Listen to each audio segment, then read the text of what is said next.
Downloading your account data from Coinbase is a straightforward process that allows you to keep track of your transactions and account activity. Follow these steps to successfully download your data. Step 1. Log into your Coinbase account. Visit the Coinbase website and enter your login credentials to access your account.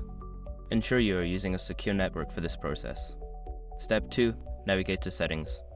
Once logged in, locate the Settings option, which is usually found in the Profile menu. Click on it to access your account settings. Step 3. Access the Reports section. In the Settings menu, look for a section labeled Reports or Data Export. Click on this section to find options related to downloading your account data. Step 4. Choose the data type.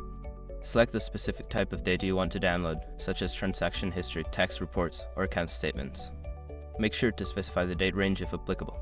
Step 5. Download the data. After selecting the data type and any additional options, click on the Download button. Your data will be compiled and a file will be generated for you to download, usually in CSV or PDF format. By following these steps, you can easily download your account data from Coinbase for your records or analysis.